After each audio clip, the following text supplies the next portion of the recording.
अस्सलामुअलैकुम बच्चों, क्या हाल है? कैसे हो आप? उम्मीद है आप सब खैरियत से होंगे। जी बेटा, आज मैं आपको सबक पंचों बुराई जो बदलो बुराई ना आए पढ़ाऊँगी। बेटा, आप लोगों ने हमेशा सुना होगा कि अगर आपके साथ कोई बुरा करता है तो आप उसको दरगुजर कर दें, क्योंकि अगर हम भी उनके साथ वैसा ही बुरा करेंगे तो हम में और उनमें क्या फ़र्क रह जाएगा। इसलिए चैप्टर का नाम भी यही है कि बुराई का बदला बुराई नहीं है। अगर कोई आपके साथ गलत कर रहा है और बुरा कर रहा है तो ज़रूरी नहीं है कि उसी वक्त आप उसके साथ वही काम करें, फिर आप में और उनमें कोई भी फ़र्क नहीं रह जाएगा। जी, बुराई जो बदलो बुराई ना आए। घणे वक्त जी ॻाल्हि आहे त बगदाद शहर में हिकु अमीर रहंदो हुयो। बहुत वक्त पहले की बात है कि बगदाद शहर में एक अमीर रहता था। इहो अमीर ॾाढो हठीणो ऐं मगरूर हूंदो हुयो। वो अमीर बहुत मगरूर था, कंहिंखे बि पाण जहिड़ो न समझंदो हुयो। वो अमीर किसी आदमी को खुद जैसा समझता ही नहीं था, बस वो समझता था सब कुछ मैं हूँ। माण्हू संदन जुल्मन खां आजिज़ अची चुका हुआ। लोग उनके जुल्मों से तंग आ चुके थे, पर बेचारा करे कुछ न थे सकिया। पर वो लोग कुछ कर भी नहीं सकते थे। वो अमीर इतना जुल्म करता था गरीबों पर वो कुछ कर नहीं सकते थे। हिकिड़े ॾींहुं इन ई अमीर जी सवारी बगदाद जे वॾे रस्ते तां अची गुज़री। एक मरतबा क्या हुआ, उसी अमीर आदमी की सवारी बगदाद के एक बड़े रस्ते से आकर गुजरी। संदुन अॻियां पुठियां केतिरा ही खादिम हुआ। उसकी गाड़ी के आगे पीछे बहुत सारे मुलाजिम थे। उन्हनि खादिमनि रस्ते तां माण्हुनि खे परे पे कयो। उन मुलाजिमों ने क्या किया कि जो लोग रास्ते पर थे उनको साइड करते गए, क्योंकि उनका बादशाह वो अमीर आदमी आ रहा था, इसलिए वो लोगों को साइड करते गए। हिकिड़ो दरवेश इलाइजे त कीअं उन अमीर ताईं पहुची वियो। एक दरवेश आदमी था, वो पता नहीं कैसे उस अमीर तक पहुंच गया। दरवेश अमीर खां खैरात घुरी।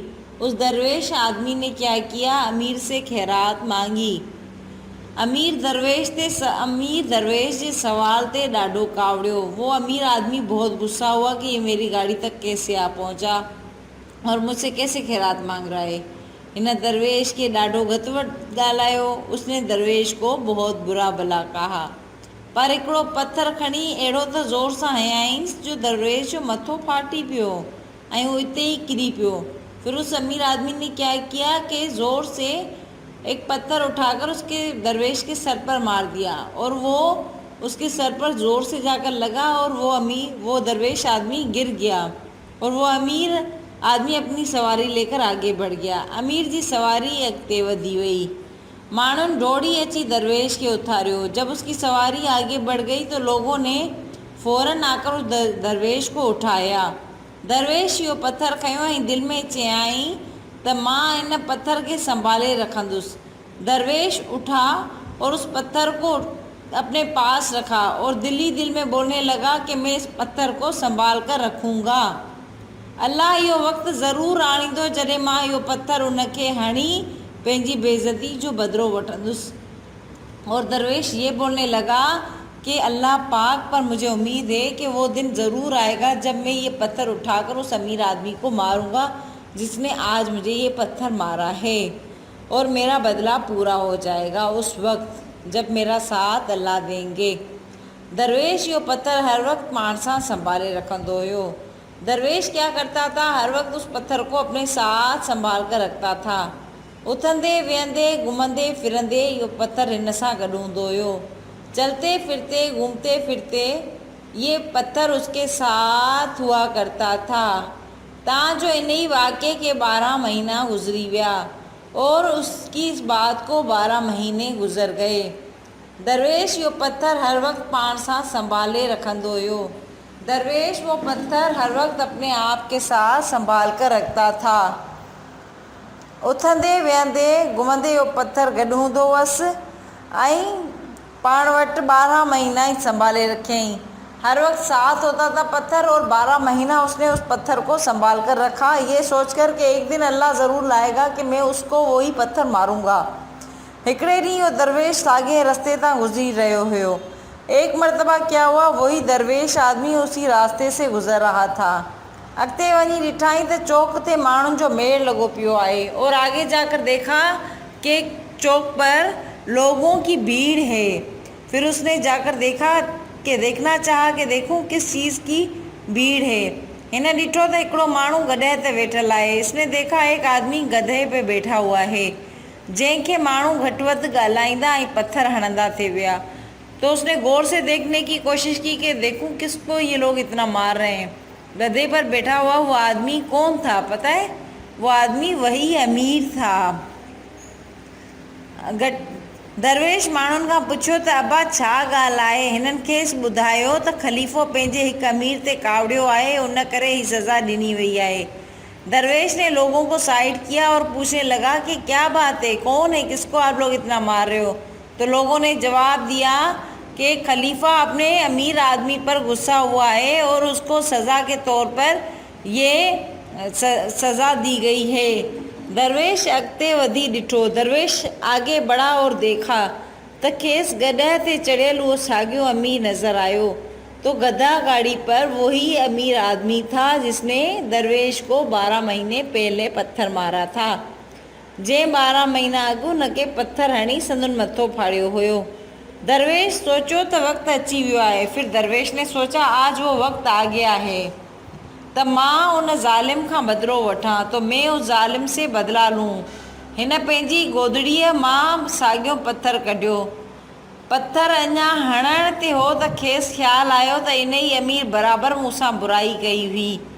उसने सोचा कि मैं इसको पत्थर मारूं। उसने जैसे ही अपना पत्थर उठाया और उसको मारने के लिए हाथ बढ़ाया तो उसको ख्याल आया कि इस अमीर आदमी ने मेरे साथ बेशक बुराई की थी, पर मुझो कम न आए त साणन बुराई करियां, पर मेरा काम नहीं कि मैं भी उनके साथ बुराई करूं।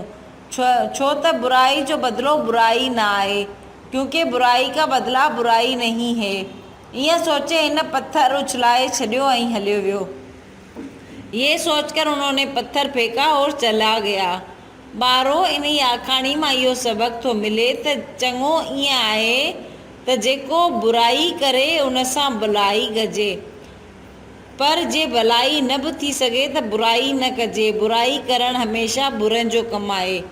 जी प्यारे बच्चों, इस कहानी में से हमें ये सबक मिलता है कि चलो अगर हमारे साथ कोई बुरा भी करता है तो हमें उसके साथ बुरा नहीं करना चाहिए, बल्कि बुरे को अच्छाई की तरफ लेकर आना चाहिए, क्योंकि बुराई करना और बुरे कामों से बचना चाहिए हम लोगों को। ठीक है बच्चों, आई रिपीट अगेन, मैं इसको दोबारा रिपीट करती हूँ सिंधी में। घणे वक़्त जी ॻाल्हि आहे त बगदाद शहर में हिकु अमीर रहंदो हुयो।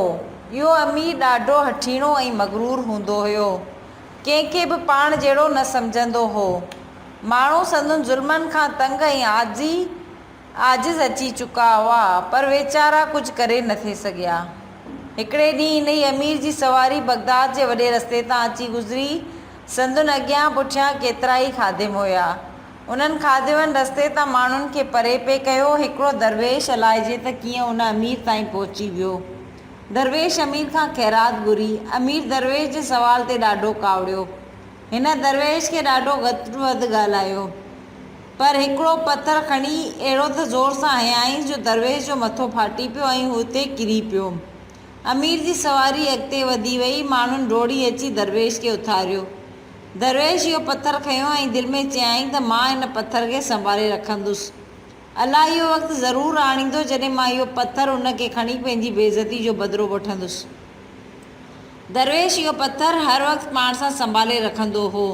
उथंदे वेहंदे घुमंदे फिरंदे इहो पत्थर हिन सां गॾु हूंदो हुयो। जो इन ई वाक़े खे 12 महीना गुज़री विया। हिकिड़े ॾींहुं इहो दरवेश साॻे रस्ते तां गुज़री रहियो हुयो। अॻिते वञी ॾिठाई त चौक ते माण्हुनि जो मेड़ लॻो पियो आहे। हिन ॾिठो त हिकिड़ो माण्हू गॾे ते वेठल हुयो, जंहिंखे माण्हू घटि वधि ॻाल्हाईंदा ऐं पत्थर हणंदा थी विया। दरवेश माण्हू खां पुछियो, अबा छा ॻाल्हि आहे? हिननि खेसि ॿुधायो त ख़लीफ़ो पंहिंजे हिकु अमीर ते कावड़ियो आहे, उन करे खेसि ही सज़ा ॾिनी वई आहे।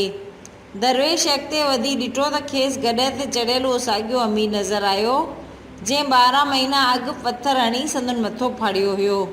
दरवेश सोचियो त वक़्तु अची वियो आहे त मां हुन ज़ालिम खां बदिलो वठां। हिन पंहिंजी खोदड़ीअ मां साॻियो पथर कढियो। पथर अञा हणण ते हुयो त खेसि ख़्यालु आयो इन ई अमीर बराबरि मूंसां बुराई कई हुई, पर मुंहिंजो कमु न आहे त साणुनि बुराई कयां, छो त बुराई जो बदिलो बुराई न आहे। ईअं सोचे हिन पथर उछलाए छॾियो ऐं हलियो वियो। ॿारो, इन ई आखाणी मां असांखे इहो सबक़ु मिले थो त चङो ईअं आहे त जेको बुराई करे उन सां भलाई कजे, पर जे भलाई बि न थी सघे त बुराई बि न कजे। बुराई करणु हमेशह बुरनि जो कमु आहे। ठीक है बच्चों, ये इसकी रीडिंग थी विद ट्रांसलेशन। इसको आपको याद करना है। सही है बच्चों, अपने पेरेंट्स का ख्याल रखिएगा, दुआ में याद रखिएगा। अल्लाह हाफिज़, हैव अ गुड डे।